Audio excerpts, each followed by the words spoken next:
I, like Nico, was quite successful in the technology space. I was unfulfilled. Every day you go out and you see like a crazy homeless camp every single day. Felt really dystopic. Everyone around me were kind of just like normalized about it. I just felt like I needed to do something really radical. So this vision constantly came to me around these regenerative villages and farms and communities, and now it's kind of crystallizing into this Solarpunk campus. People just teach each other things from coding to baking bread to talking to AI to learn how to DJ, like a whole range of self-taught, self-hosted college. This world could be filled with all these different interesting communities and different ways of living. And we want there to be a map and portal for people to join. Welcome to the Agartha podcast, where we discuss all things solarpunk about ethical technology, planetary regeneration, loving communities, and spiritual growth. Hello, everybody. Welcome to the Agartha podcast. I'm your co-host, Jeremy, and I'm here with Nico. Hello. And Richa. Hi. And today we're going to be talking about Agartha. What is Agartha? What are we aiming to do? Why are we doing it? And I think we're going to just let it flow as our first time here. But perhaps, Richa, you'd like to kick us off by introducing yourself a little bit and maybe starting us off with a few questions about our why. Yeah, sounds good. Hey everyone, I'm Richa. I've essentially spent a ton of time building different software products, mostly in like the financial tech space. And then more recently, I got to know Nico as well as Jeremy and learn more about Agartha. And I'm here to just kind of like help bring a bit more structure to the team, but also ask like really interesting questions so we can kind of like all understand a bit more about what these two souls have to share with the world. So I guess I want to start off by maybe just like, I think Nico's the one who's kind of been like on the Agartha journey for quite a few years now. So I just want to start off by asking Nico, well, first of all, like what has your journey been like in the whole sort of like pop-up village space? Why did you gravitate to things like this in the first place? And then, yeah, what made you want to kind of start something like Agartha? I lived in Venice Beach and I was hanging out with all these beautiful, awesome, talented, nice, sweet tech people. But then every day you go out and you see like a crazy homeless camp just on Venice Beach every single day. And it's a very common phenomenon in California. And it's like, it's not any particular individual's fault. Like it's not just like because you work at Facebook, you're directly causing this homeless problem to appear at your door. But there is also nothing you can do about it, you know? So all I could have done was just continue to go to my job, you know, do my thing. But then there's like, I think that juxtaposition of living in such a comfortable life and then witnessing just like chaos of people doing drugs and living in tents felt really dystopic for me. And the fact that everyone around me were kind of just like normalized about it felt even more dystopic. I was just like, are we living in some sort of weird sci-fi? That made me just a bit depressed. And then I started falling into all these like documentaries, YouTube books about like the meta crises and how these interconnected social, economical, environmental problems are so huge and we couldn't do anything about it. And I just felt like I needed to do something really radical with my career, but I didn't know what it was. And at the same time, I found out about Mars College. It's a 3-month artist residency program that is completely off the grid in the California desert. So basically for 3 months, you live off the grid. You put together your own internet, solar, shipping water. Think about like a longer term Burning Man camp. But then inside the camp, it's an open college. So people have a shared calendar and people just teach each other things from coding to baking bread to talking to AI to learn how to DJ to do body work, like a whole range of self-taught, self-hosted college. So it's definitely like the most weird experience I've ever had as a human. And it's kind of where I got the original idea of Agartha. But after 2 weeks, I just fell in love with the place so much that I quit my job. I decided to just do the most radical thing I can do and explore what it's like to live outside of the matrix, as what people call it. So a lot of the people I started meeting after Mars College are there, you know, some people that like live in their buses, live in their vans. Some people don't have jobs. Some people have very unique, interesting jobs. And what I realized is that this kind of community, this kind of lifestyle, people own very little material goods. People live in very, very basic conditions. People have maybe 2, 3 shirts for their entire year, but then life is so rich because of the community that's around you. So at Mars College, we have 50 people living together all the time. Imagine you just have like 50 roommates and you're constantly socializing with people. Everyone's always doing everything together. We cook together, clean together, we build the whole thing together, we take it all down together. And there was just so much human connection that really kind of overwhelmed me with this amount of like richness in and connectedness that I haven't experienced in a really long time living in modern America. And another element of that was just this space for you to really explore what does creativity mean, and how do you really just like create for the sake of creating, not to please anyone. Like you're not creating something to sell something, you're not creating something to be famous, you're creating a piece of art just because you really want to. And that level of pureness also really touched me in a way. So it gave me the idea on, okay, like this is a really interesting little social experiment residency. What are some communities out there that are living so radically differently comparing to societal default? Like there's got to be a lot of them. So me and a friend at the time, we started researching, we started putting together a list of communities. We called it Decentralized Future Living Research Project. We're trying to figure out like, oh, like who are these people? Maybe they're eco-villages, maybe they're different gatherings, they're artist residencies, they're like tech hacker labs, maybe they're like incubators. And then we started just researching and browsing through website and doing outreach and visiting a few of them. And that was the birthplace of Agartha. So we had this idea of just, oh, this world could be filled with all these different interesting communities and different ways of living. And we want there to be a map and portal for people to join. And that's why we created the map in the very early Agartha days.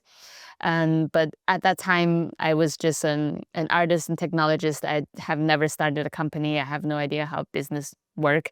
So that has just stayed as a hobby project until I met Jeremy. So, so maybe we can toss the toss the question to him now.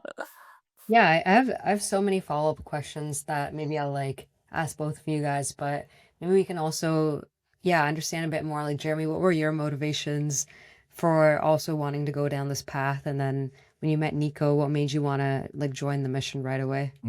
There are a lot of parallels in our journey. I, like Nico, was quite successful in the technology space. So I was working for within big tech in the video games industry. I was working for Blizzard Entertainment for about 10 years. And similarly, and this I think was accelerated during a pandemic period, I was a little bit unfulfilled in terms of the impact that I was having through my work on bigger existential problems that I was witnessing within the planet, both on the ecological side, but even on the humanitarian side.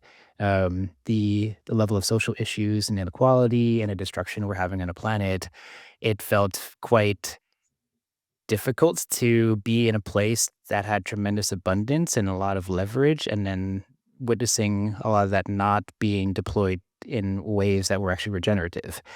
So I ended up leaving that space during the pandemic to start my own nonprofit and startup in the Web3 space and cryptocurrency, and trying to harness that towards social good and social impact.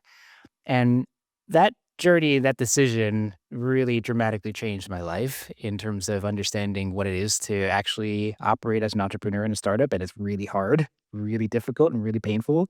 But also, I understood that this is the area where we can actually bring about substantial change in the world and to rethink the way that systems are designed.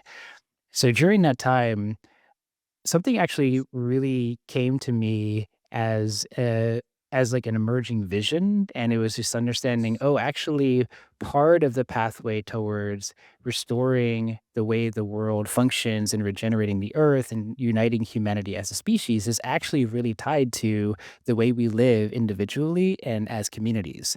So this vision constantly came to me around these regenerative villages and farms and communities, and now it's kind of crystallizing into this solar punk campus vision. And I was always thinking, this is kind of crazy, weird dreams that doesn't seem feasible at all. And I feel kind of lonely because every time I talk to people about it, they think I'm crazy and stupid and silly. So I just always deferred that and thought, okay, this is not a real thing. That's not going to happen. And, a few years later, going through many different cycles and working on different projects that weren't actually really aligned to me, I finally decided, okay, you know what? I'm going to just try to pursue this thing. I'm going to try to see if I can actually build something in this direction. Didn't know what it was. And then I ended up at Edge City and then met Nico. And all of a sudden, I think the story's kind of funny because we both signed up to do this Ignite talk where essentially you're presenting, what is it, 15 slides, for 30 seconds at a time. So we were literally sitting next to each other, and Nico goes up and she presents a talk on Ikigai. In the middle of that Ikigai talk, she kind of highlights that she built a map of all these solar punk villages around the world. And I go up next. I'm like, hey, here's my vision for a solar punk village. And so it's just this strange coincidence and synchronicity that we managed to bump into each other over and over again while we were there and realize, oh, we're actually thinking about the same thing. And we have some really good ideas on how to do it. And I think we're very aligned in terms of how we operate, and quite compatible in terms of our skill sets and our capabilities and even our weaknesses too. So it only made sense for us to team up and explore something. And here we are. And the momentum is quite profound and beautiful and in ways that I could have never imagined. And yeah, we could talk about some of that stuff. I'm also curious, Jeremy, like once you told me that some of the stuff came to you in a dream. So I know you never told me much about it, but I think right now is the time. Oh, wow. Okay, here we go. You asked for conversation. Yes. Yeah, I mean, yeah, and this is a similar story for Nico too. Yeah, I mean, yeah, and this is a similar story for Nico too. Yeah, so I am actually quite passionate about meditation and, uh yeah, I've spent quite a bit of time in meditation and in very intentional ceremonies as well, particularly communing with plants. And yeah, there are deep moments where I've had extremely clear visuals with my eyes closed and having super clear visions of things that I'm supposed to be building and supposed to be living in. And part of these visions, and I ended up like putting together a Substack post to kind of help illustrate the kind of things that I've been seeing in my mind. But yeah, it's quite strange because I could literally just close my eyes and start meditating and I'll see the place. Like I'll see the place and I'll see like robots hanging out with us and growing our food and we're all like dancing and having a great time and it's like very warm and beautiful and bright and there's this harmony that we're all living in. And yeah, I can go into all the different experiences where those visions have come to me, which have been quite interesting adventures. But maybe I'll pass it over to Nico because even the origin of Agartha as a name itself is quite a beautiful story. So Nico, tell us about your experience. I would love to say, I want to just share something real quick. And you see, I generated this image a while ago of Jeremy's fever dream because this is exactly what it is. I don't think I've shared this with you. Detective Jeremy, he's like on a hunt to the world, trying to find the Solarpunk village. And the food is alive, and there's people floating because they meditated so hard. There's aliens teaching people how to be alive and then farming together. This is Agartha Solarpunk campus. Wow. Anyways, Okay. Wow. That's on point. as you're describing, I just felt like, oh, I haven't shared this. I just made this a while ago. Oh, I love that. Mundane park. I love that.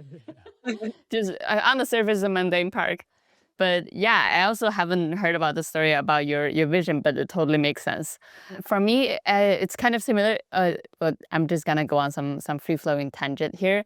Actually, when I first met Jeremy, I was like very disillusioned from the Solarpunk space because the trick is like Solarpunk actually doesn't just mean a regenerative eco-village. Like there's actually a huge distinction here where there is a lot of eco-villages that are just like purely regenerative eco-villages. And they're very much all about like harmony with earth. They try to produce no waste, and all of those are really great things. But what I got really disillusioned about is that people building these regenerative eco-villages, a lot of times it's really hard for them to be still connected to the rest of the world, which is why a lot of them just end up becoming kind of culty. Not all of them, a lot of them do. A lot of them start to only cater to retired people because like if you're young and energetic, you don't want to just be away from the coolest culture and coolest place. So in the end, I was at first, I think when I started researching Agartha, I had very similar like ideals as Jeremy's vision. I was like, oh, what if we live in this place where we're completely at harmony with Earth and developing high technology and be creative, like creating this almost utopian vision. But when I started researching them, I was like, oh, wait, a lot of these is actually like not that cool. I don't want to live there. And then when I met Jeremy, he was like, yeah, Solarpunk campus. I was just like, no, like it can't be built. I forget about it. It's so hard. But through actually talking with Jeremy over and over, and I just really realized that, oh my God, you're actually serious. Right? Like you're actually very serious about this vision. You're very consistent, you're steady, you're grounded, you're very intelligent, very capable, and also very kind. And you're just like, this is kind of what I just want to build. I don't care what it takes. I'm just gonna keep going at it. And that really kind of just like reminded me of this deep dream that I had that I was like, nah, it's not possible. Let's just put it away. So yeah, I just want to mention that part. So thank you for Mm. being who you are and honoring this vision. And now I feel like we're actually making very small incremental steps towards this campus of vision. Mm. I was just gonna say, like, kind of riffing off of that a little bit, I have a follow-up question for you guys. So we know that this problem exists, and we obviously all agree that the solution makes sense as well. Like this is the answer to sort of like the meta crisis. From your perspective, obviously, like I guess like the wheel that turns capitalism and like drives all this progress in the world is like very effective, and there's a lot of motivated people behind it, and they're like very dedicated and strong-minded. Do you feel like there's an equal strength of effort happening in the problem that you're focused on, or the solution that you're focused on? And like, how do we actually like build something that like competes with the current worldview? Like, what do you think it's gonna take? Yeah, this is a great framing, Richa, and perhaps one thing I didn't include when you're asking about the vision, there is a component that I see very clearly as well, which is not just one particular campus. It's actually a network of all of these types of communities. And I do think that that is a fundamental answer to the meta crisis is actually networks of communities that are able to collaborate together and not necessarily do this in a monoculture fashion where one particular value system or mechanism is the answer. It's actually finding ways that there can be compatibility and global cooperation throughout these networks. And it does seem like there are many communities that are emerging in different ways. And one of the problems is actually that of coordination. So I've witnessed this that there are actually lots of amazing solutions that are being implemented and prototyped and successful, but sometimes they're actually happening in isolation. And so, if there are ways that we can help to avoid reinventing the wheel over and over again, or inadvertently competing against each other when we can actually collaborate and unify against this larger problem set, I think therein lies a lot of the answer to these meta crisis problems that we're encountering. Yeah, I totally agree with that. And I also just want to add, I feel like capitalism, I personally don't think capitalism is a problem. I think there's, and that's kind of like also a big uh, kind of perspective shift I started having after I've visited and seen a lot of these projects that are trying to combat capitalism by living completely outside of that, because capitalism is the system that's still working. And by completely removing yourself from capitalism, you're also kind of like crippling yourself from being engaging in the rest of society. Like imagine you can buy anything ever.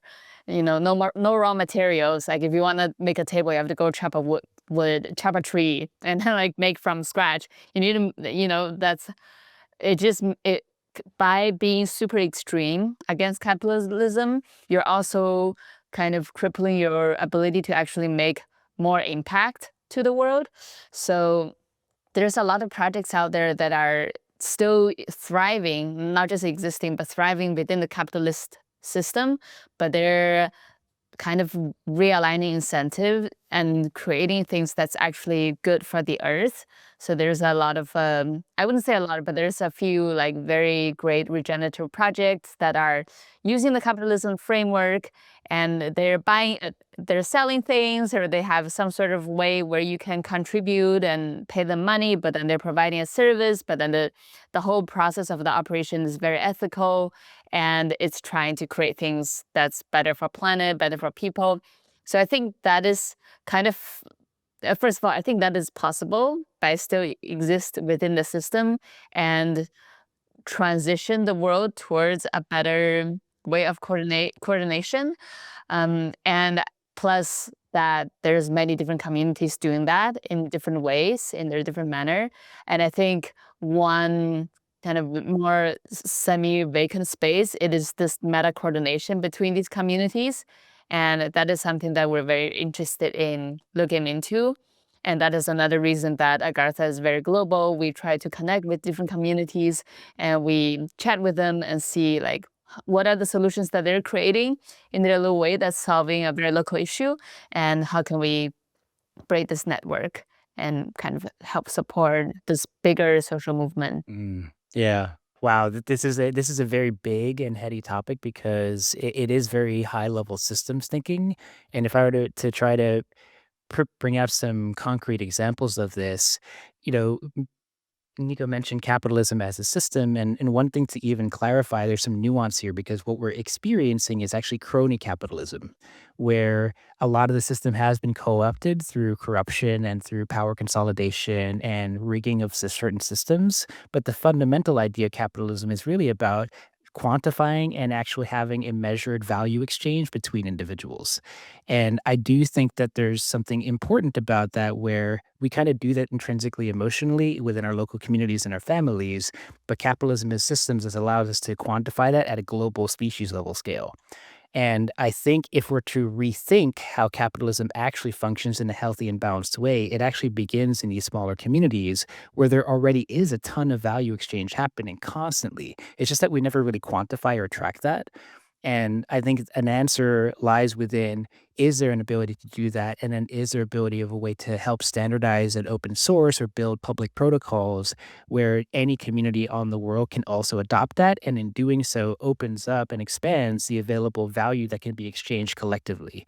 So I do think the economics piece of it is quite important on the types of changes that we need in our society. And in order for the economics to work, you actually need like actual communities that are functional and working together. So it also needs operational excellence. It also needs good governance. It also needs like good culture to attract and keep people happy and healthy. So part of the challenge that we're facing today is that the meta crisis is all of these different problems interlaced with each other, and the meta solution actually needs all of these solutions woven in and integrated together as well. So it's super hard to talk about these topics because you need to like unearth everything and actually paint a very big picture and get into the details at the same time. Yeah, we can kind of get a bit more granular here just based off of what you've said. So you've essentially said that like you think that the first step of solving the meta crisis is actually just like having the people sort of like organize themselves differently and coordinate themselves differently. What do you think that actually looks like from a community point of view? Like, what are some values that you see don't exist in existing communities that would be like really important to model in what Agartha supports and builds? Oh, there are many. Nico, you want to take a first Mm. stab at this, or? A global social movement of composters. I think we Hey. need to. Well, one of our great friend Josh, he's making this project. He's been making this project called Make Soil, and it's a website that you can use to find who like actually do at home compost. And I feel like something like that, right? It's a really small thing, but if every single person just compost like on this entire planet, that's gonna be a huge like environmental also system change that can happen on the like then we accumulatively have such a big global impact, but starting in a grounded local level and something like that too. And like so applying the same logic to a very cosmolocal network of composters, what if we also have a cosmolocal network of like care support communities? So people, there's a lot of people right now, they feel confused, they feel really lonely, they feel super stressed, they don't really know how to take care of themselves. Then we have like people that seeks therapy, and then it can be done in a very regenerative way, but it also can be done in like a like extractive way. But what if there's just like a kind of an abundance network of therapy baked into a local community that offer some sort of value exchange to a group of people and then get some sort of value exchange back. I don't Mm. know. This is like a Mm. very, very foggy Yeah. idea, but my No, first thought. I mean, I'm on board with this for sure because even those have these subtle subconscious awakenings because when you're actually on the ground composting, you realize, oh, I'm actually part of this broader regenerative ecosystem that I'm taking the waste and garbage I do that I create and I'm putting it back into earth and it's like magic. It turns into fertile ground that you can now start to plant your crops and your food and it completes an entire cycle. So because humans are so disconnected from that right now, we are capitulating into these destructive cycles where we have gigantic garbage dumps with like hundreds of tons of crap that not only are they not turning into good soil, they're turning into methane and like causing all these greenhouse gases. Like it's a totally broken system that doesn't require a gigantic system change. It just actually requires a small shift in our own awareness and our daily behaviors. It's very profound and powerful. Um, Mm, but one thing I'd probably illuminate is that, I think it comes back to our unique or I don't know if it's unique, but our understanding of what solar punk actually means to us. And there's four major categories here. There is ethical technology, there is planetary regeneration, there is loving community, and there's spiritual growth. And I do think that integrating these different elements and also being cautious of going into the extreme in any one of those is a path towards building these kinds of communities that are sustainable, that are healthy, that are actually going to generate the creativity and innovation needed to produce solutions for the meta crisis. So I think a lot of the journey we're on right now is can we prove that we could do just one of these? Can one of these be successful? And can that serve as a template or a blueprint that we can open source and share with the world to not necessarily copy and paste, but at least be inspired by? And then through that cooperation, can we now start to thread networks together and cooperate on thousands of solutions that are needed to address these problems that we're facing? actually, I want to just add to that. As Jeremy's talking, I just had a new idea on how to answer this question in a different way. Because so we started off researching these communities, and actually there's a lot of communities out there that are addressing one element of the meta crisis, kind of providing one pillar of the meta solution. Like there are spiritual communities out there that you can go and you can practice meditation and you actually develop like spiritual growth. And there's also a lot of communities that really honor the principle of creating a loving community. You know, a lot of co-living spaces that we've explored and in urban and rural area where people really emphasize on communal care, communal love, and you go and it's like again of people that really take care of each other. They raise their kids together. They, help each other when they're sick.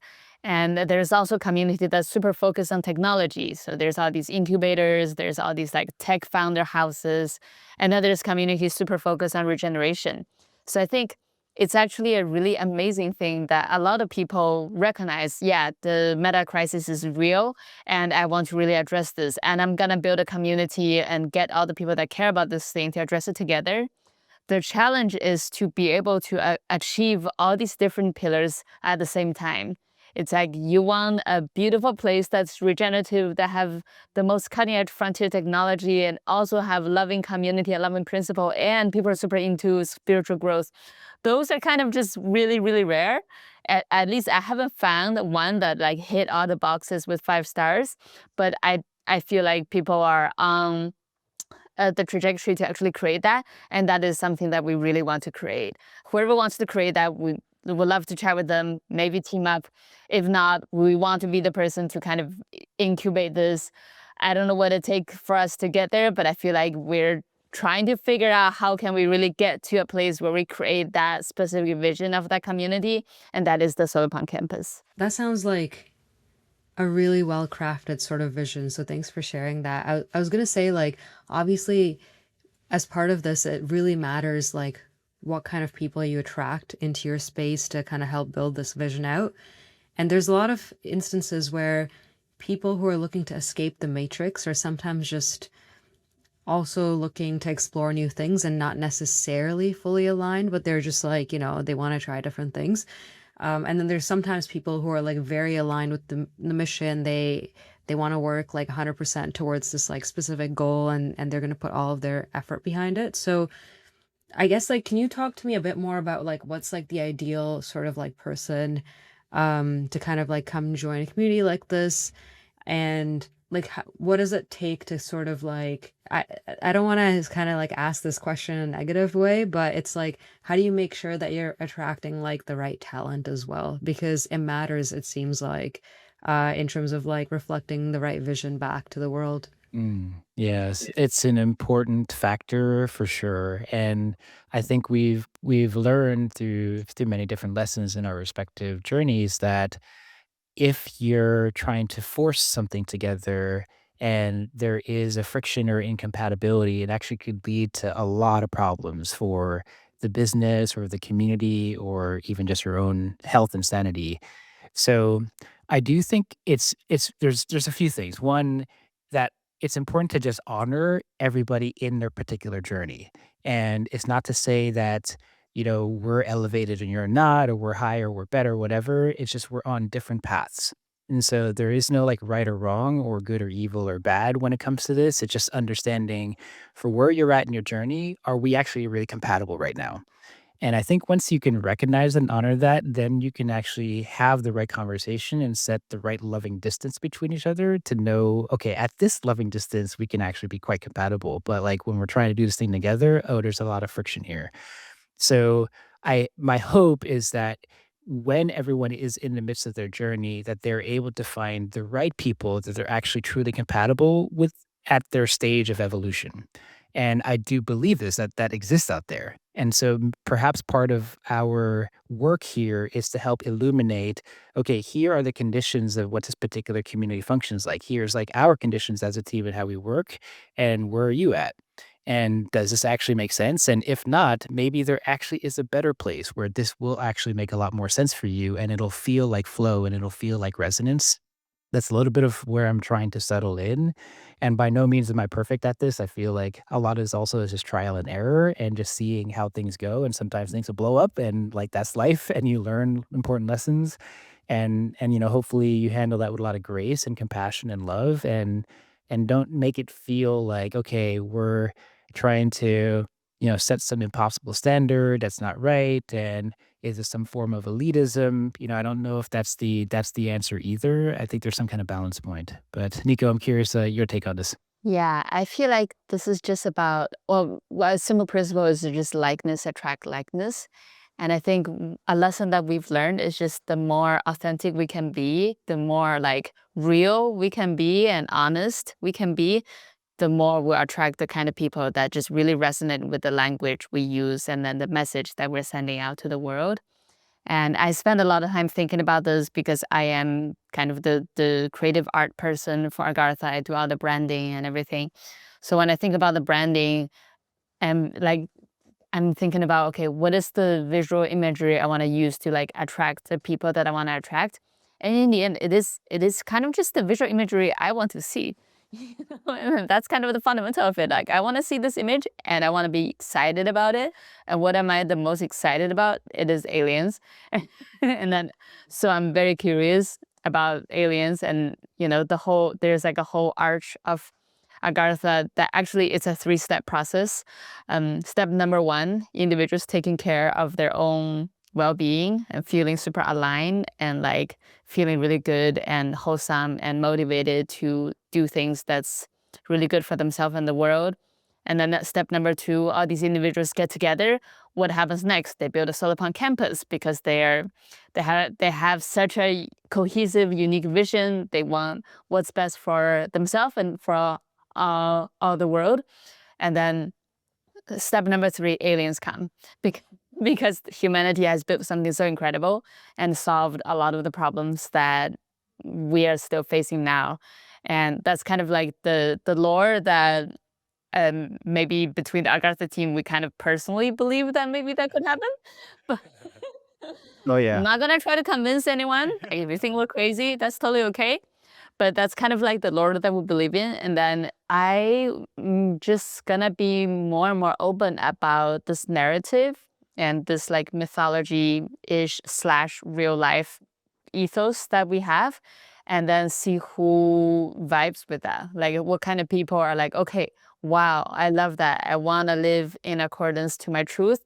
I want to live in alignment with myself. I want to be super healthy. I want to be kind. I want to be like productive, smart, and like calm. And I want to develop all the things like ethical tech, spiritual growth, all the things. Like, bring me out. And then I also want to see aliens. Let's do it. So, like, if that's Mm. you, maybe we can be good friends. That's kind of how I'm thinking about. I love that, Nico. I love it. Yeah, I'm totally with you. And I think you call out a few really important things. Authenticity is really critical. It's really important. And also, as a side, just want to commend you. Your art is so amazing. All the visuals you put together, it's incredible. And in fact, I was describing to Nico that even the art that she does for Edge City, for example, like it adds such a compelling draw and a magnetism. It's very hard to describe, but what you create is like it's truly incredible, Nico. So just want to really commend you on that. And I think one other element that's really important when it comes to attracting the folks that are going to resonate with what we're doing and how we operate is actually being very clear about our values and the way that the principles on which we operate on. And it is why we actually put a lot of focus and energy into writing and publishing our manifesto. Internally, we also wrote a team constitution that just emphasize here is what really matters to us and what's really important to um, our own integrity, our own truth, our own values. And I think it's important that there is an alignment on these base principles. It doesn't have to be again, it doesn't have to be like a cult where everyone like has to religiously believe a certain thing, but we need to be able to have very strong conversations around, hey, these are the standards that we're expecting of how we're going to work together. So I do think our particular sets of values include things like honesty, transparency, fairness, operational excellence, patience, and also movement and agility and flexibility. So I believe that every team and every community does have their own unique flavor of this. And again, there's no right or wrong, there's just different. So I do think it's important that we're able to capture that, document it, and share that such that the right people where that resonates with will actually show up and be like, "Hey, this is my jam. Let's work together." Like, I think that's gonna happen, and that has been kind of how it's happening, where we've been meeting a lot of incredible partners, people that are our collaborators, our residents that are just like, yeah, I really vibe with this message. And I hope, fingers crossed, that we'll meet more and more people like that down the line. Which begs the question, actually, Richa. I mean, I'd love for you to even chime in here too. I mean, you've essentially come to us saying, "Hey, I'd love to just work with you guys and help make this happen." It'd be wonderful to hear your thinking and your emotions around this, and why you're actually here with us, helping us on this mission. Yeah, I think it's like a combination of a couple of factors. Like I've spoken to Nico, I guess like a couple of years ago, and then Jeremy, I met you recently, but I just find like such like warmth and love like kind of like emanating from both of you guys. And you balance it really well with also being quite, I guess, like business minded, practical. having sort of like a long-term vision as well, but it's like you create this environment which fosters like true like collaboration and just like good values. And I think we're really not seeing that as much in the world. Like there's teams that are like designed around like high performance, and then like sometimes you don't really get that human aspect. And then there's teams that are like all about the hippie woo stuff, and then they're not really doing anything. Um, so I feel like Yeah. there's like it's very rare to find like the balance of like living those principles but still making progress in the world. Um, and that kind of ties back to my initial question of like, obviously, there's a lot of systems existing in the world that operate at such full force under a completely different way of operating, which is like more like individualistic and like self-driven and a little more just like based off of accumulation. So like in order to actually like break that flow, you have to actually like drive your worldview with equal strength. So it's like, what gives you the conviction that like you are able to like, like organize the resources to like drive a force against that matches your worldview? And I think that's quite difficult to do because like yes, you have to like do this like really strong thing of like still maintain your humanity and manage your principles, but you still almost have to equally act with a lot of force too. Um, so I think that's like a bit like I've seen in the world that like a lot of people have failed at this in that sense where either it just like goes down one path where like they like lose their values, or it goes down the other path where they like lose their ability to actually create anything. Yes. Um, Yes. and I think that you guys have like that potential balance where it could actually go in the right direction. So that's why I'm here. Oh, thank you, Rita. Wow. Yeah, it's amazing. And we're blessed to have you. Whoa, your strategic Yeah, capability absolutely. is amazing. Like, wow. Thanks, guys. Yeah. Yeah, I mean, I'm happy to help wherever I can. Yeah. But you guys are definitely the ones who are the visionaries at this point. Thank you. Um, Now you are our Bodhisattva. mm, I'm oh just gonna yes. keep saying this. Yeah, I could feel it. Thanks. Mm. um, well, I mean, there's a lot even to say with the challenge that you eliminated, and I do recognize that. And I just think about what are the lessons we can learn from history where great societal change was needed and substantially improved the state of humanity. And a lot of them tend to be centered on these cultural movements. If you think, I mean, there are violent ones like the French Revolution and American Revolution, but there's also nonviolent ones like what Gandhi had led in terms of rebelling against colonial rule, or Martin Luther King and the civil rights movements.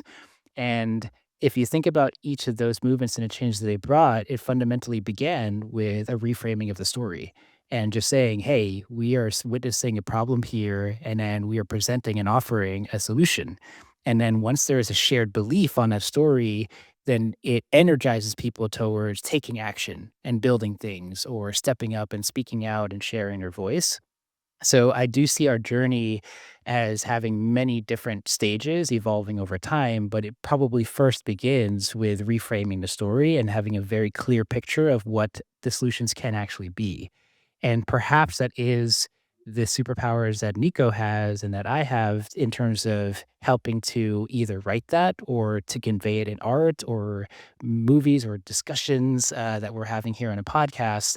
And I think through putting that out there, we are now starting to cultivate this network of people that this message is resonating with. And out of that, there's a subset of builders that have the capacity and the capability to actually really execute on this and do it in such a way that has integrity and excellence and sustainability, which actually is quite a low percentage of people, but that's okay.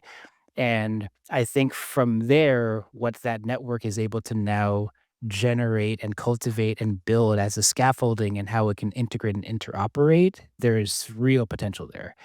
I have no idea what that's actually going to look like in the next few years or so, but it feels like we're at step one of step 1,000. It's kind of where we're at. But yeah, Nico, I'm curious if you're seeing the same thing. Yeah, I just want to add to that. Like, I do think that this is a really big project that we want to work on, and it's not just gonna be done by a small team. So in the end, it's a whole collective of social movement of people wanting to see this world in this particular way, building it together.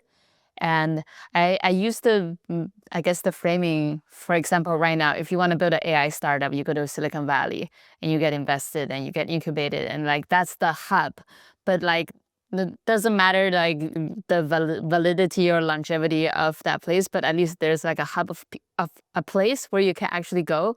But right now, as an entrepreneur or as a really driven, passionate builder, you want to like build things to change the world. Where do you go? Like where do you go to school, or you travel, but there's not really like that central place You for you to become a actually monk. go. You become a monk. Yeah, I don't know. Yeah. I'm just saying things. I mean, like, but for right, because like you can be a monk, but what if you also want to code and like build some tool? And I think there's still like there's a lot of people that actually are really passionate and driven and want to build this thing, but then they're very scattered and they don't really have a place to rally. And I think again, I don't think Agartha is the only place on this earth that you can go and find other people like that. But at least for us, the dream for now is to create these containers where we attract people with the right language, with the right kind of like call to action and branding, attract the right kind of people so that they can come and meet each other and like build the things that they really love and are passionate about. At least that's the start. And then we'll see how this goes. And in terms of like what Jeremy was saying about, I forgot, you framed it really, really nicely about how a collective action comes from collective story. Something like that. Like if we all believe in the story and we want to make this thing happen, and then we'll just do it. It just become like a whole movement of people doing different things in different ways. So I think that's another reason that it's really important for us to tell the story. But how do you tell the story in 2026? Like it's not just, I think, movies or films. I think this story can also be experienced, which is why we're also hosting residencies for people to come and like aside from just reading about how this thing work, you actually come and be here and we set up the environment so you actually get to experience it and you meet other people.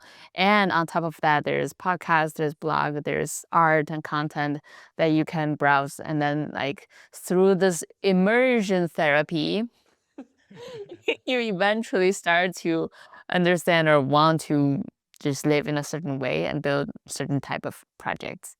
Cool. I really like that. I like that you said that like you can just come and experience it versus like hear the stories, which I think is like the ultimate form of how to like kind of convey a message.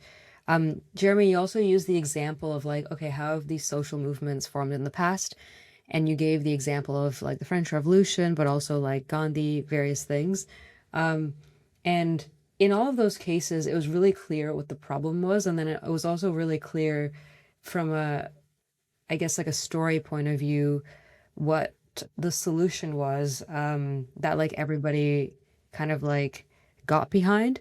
So I guess like if you could explain to me the problem and the solution that Agartha's focused on in just like maybe a couple sentences, like both of you guys in your own words, what would you say? Because it's like you need people to come on board and it needs to be like extremely like concise in a way if possible.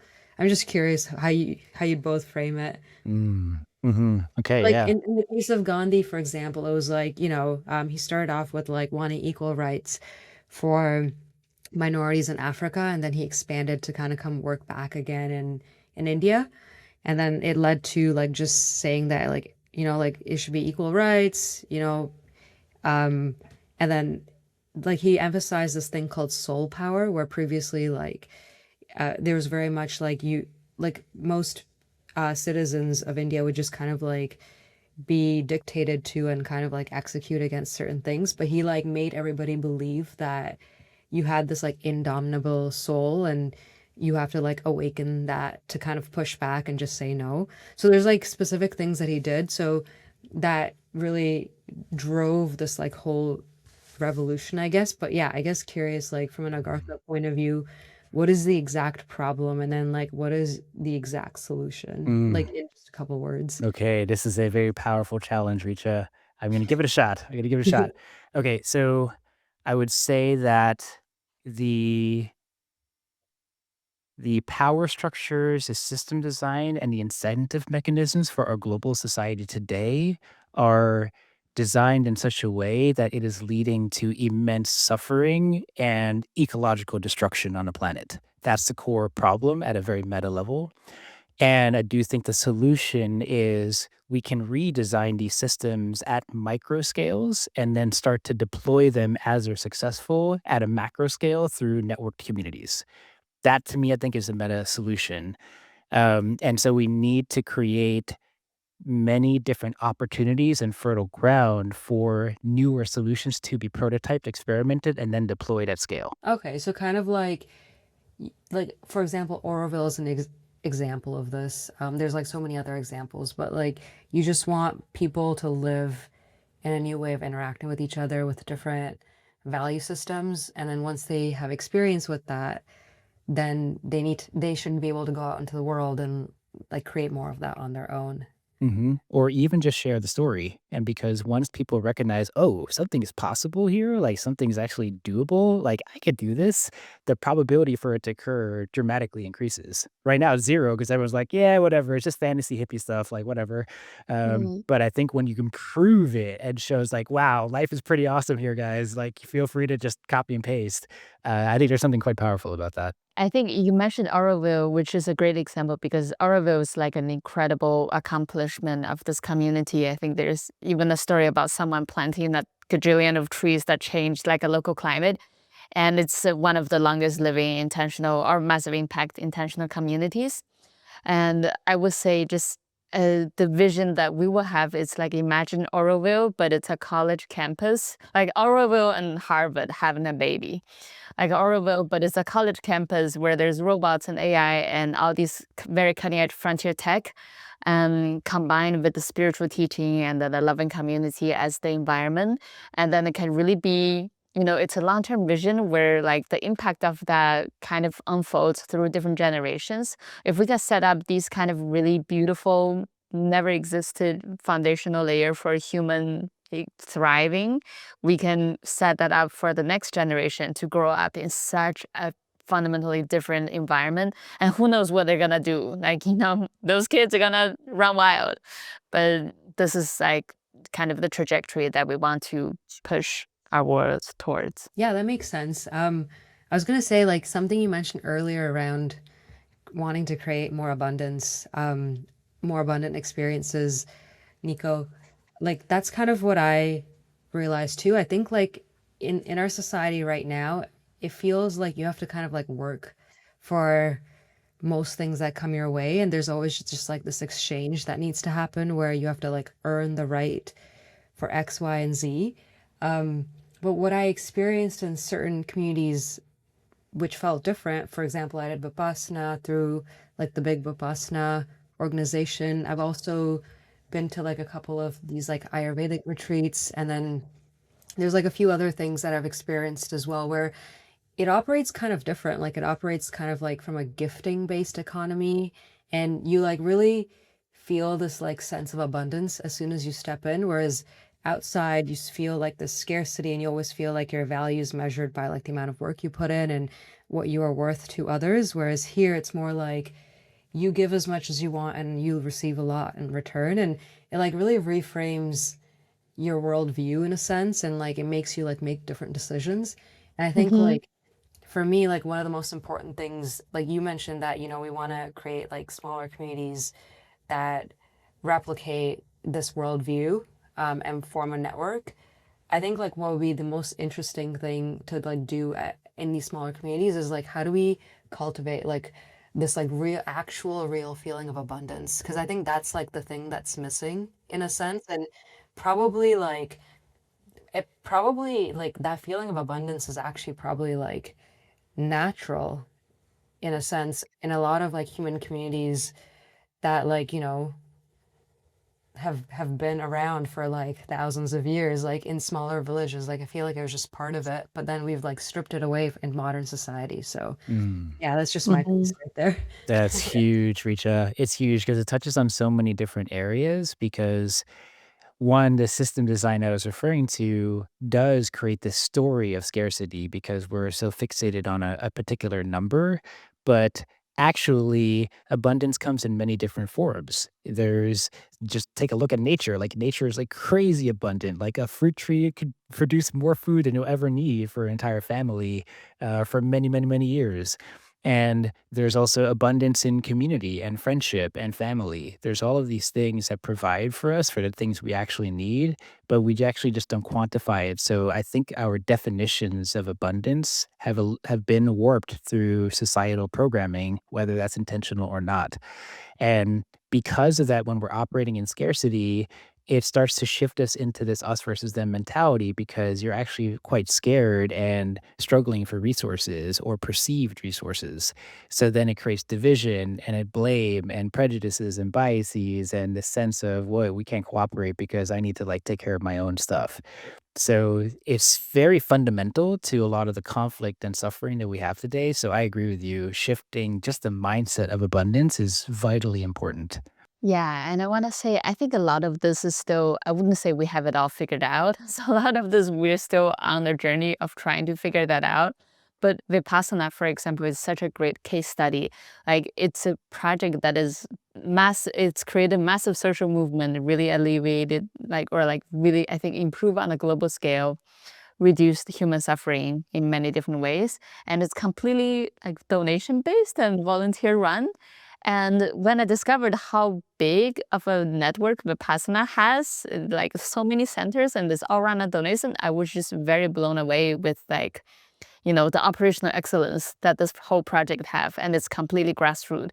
So I think that project really inspired me. If that is possible, then like so many other things can be possible. But how does like our particular vision like manifest exactly to achieve that state of abundance? I would say that's like a level maybe 10, level 15 question. But then we're still at level 1. And right now, we just want to make sure as a business we can stay afloat. We want to build a successful business. We want us to operate in a very simple way. We want to be financially sustainable so that we can keep building what we really care about. That's kind of like the first game that we have to beat.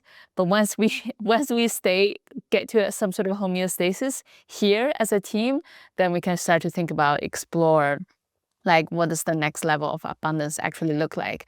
How can we like incubate more seeds, and how do we like expand this movement? But I would just say one step at a time, because sometimes when you try to accomplish something that's too far, it kind of like paralyzes you at this current stage.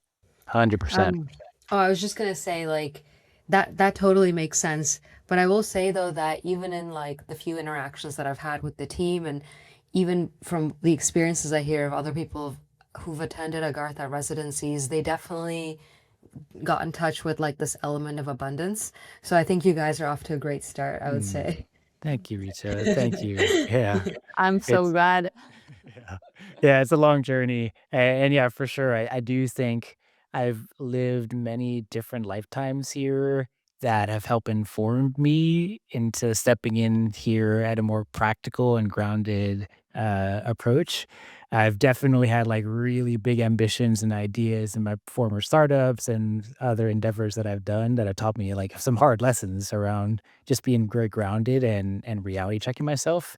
So yeah, Nico, I think calls it out very clearly, which is the eternal struggle for many startups, which is how do you take these really grand ambitions that you have and just take very simple, pragmatic steps to building something actually feasible and sustainable? That's actually one of the hardest problems in the startup world. And I think that leads actually like really nicely to my next question, which is um like what do you want to accomplish, I guess, just this year? We understand sort of like the grand vision.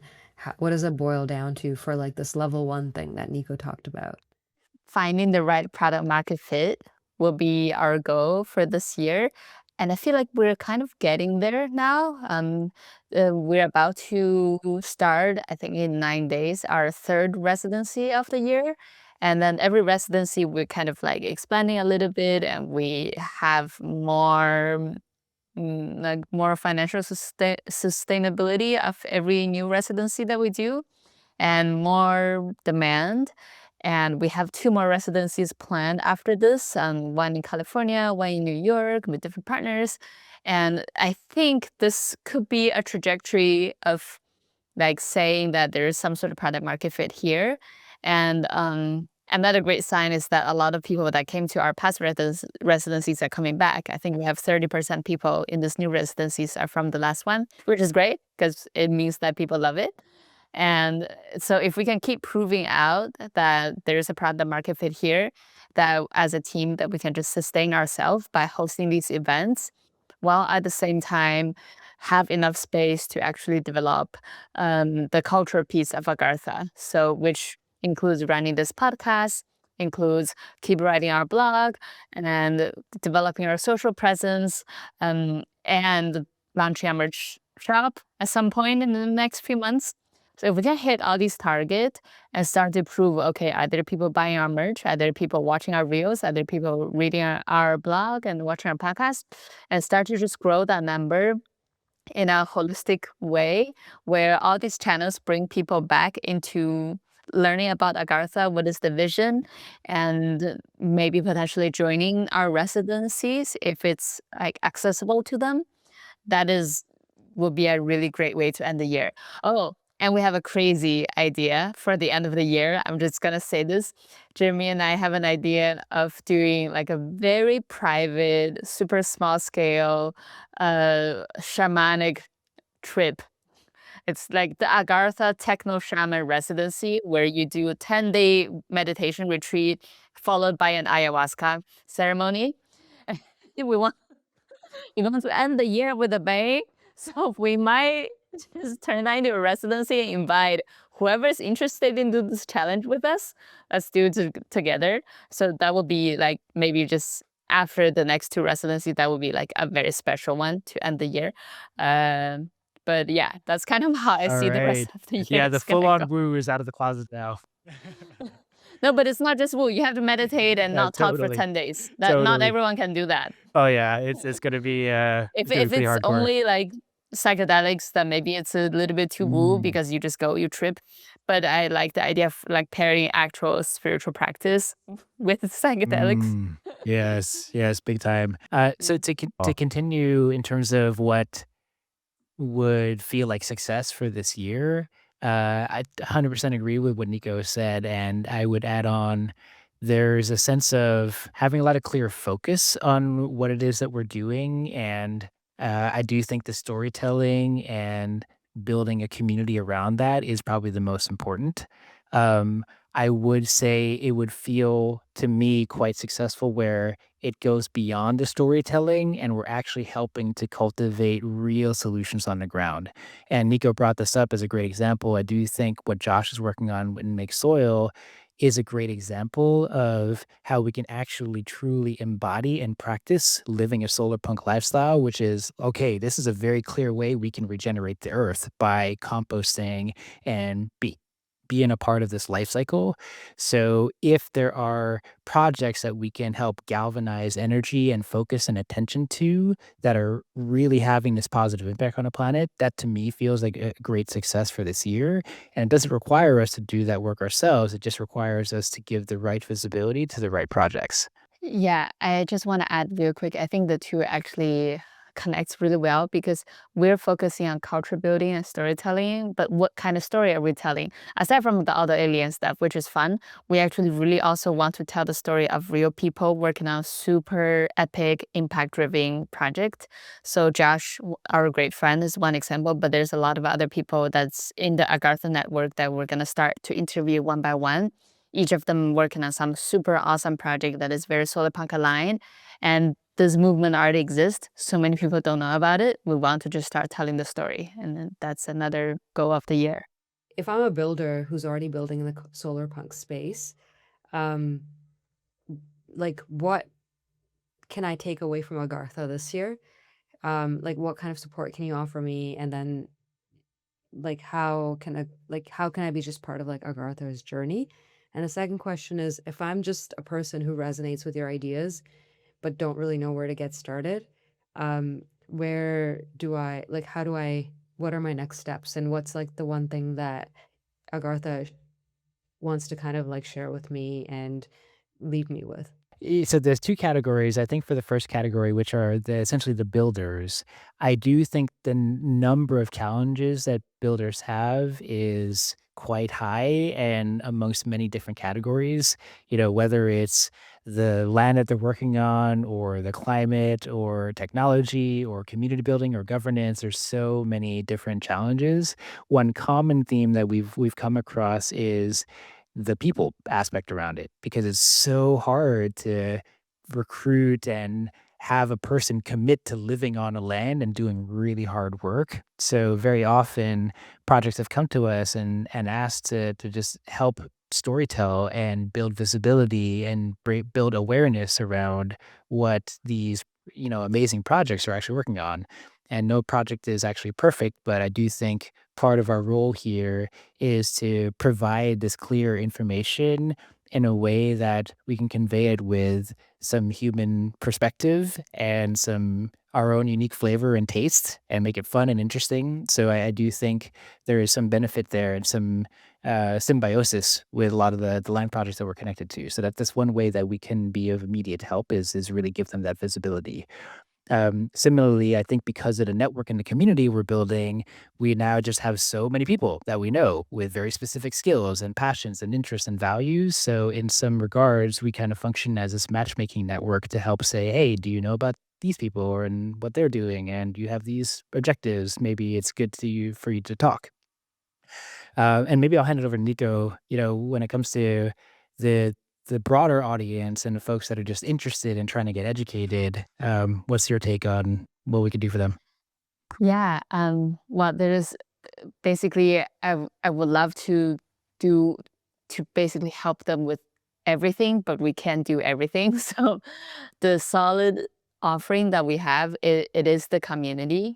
So because I also think that that's just one of the most valuable thing as a builder. So if you're building a solar pump project, whether it's a piece of land or it's a piece of technology, and having the right people around you and understanding that you're not alone on this journey can just help so tremendously to all the builders out there. Because I think for people with such a specific vision, actually want to make it happen, a lot of times it's such a lonely journey. And it's really, really rare to find other people that's building this specific flavor. So for now, the best we can offer is like, which I think is a really great offering. It is our community. We have an open group chat. You can just join. And of course, these connections are always better to be built in person. So coming to the residency is the most direct way to meet other builders. But aside from the residencies with hosts, we also have a lot of partners like Edge City, like Moo, that we're not physically there, but we can send people over there, and then through that network, you get to really expand and grow and learn. Whether you already have an existing project and you're looking for growth, you're looking for mentorship, or you're just getting started, you have no idea what you're building. Being plugged into one of these communities and starting to meet people that you really resonate with is gonna really help you. Doesn't matter which stage you're on. Yeah, I think that like really covers a lot of my questions, and I had a lot of fun asking you guys all these things too. Yeah. Thanks for being Thanks, here. Awesome. Marisa. You did great. That Yes. was our interview.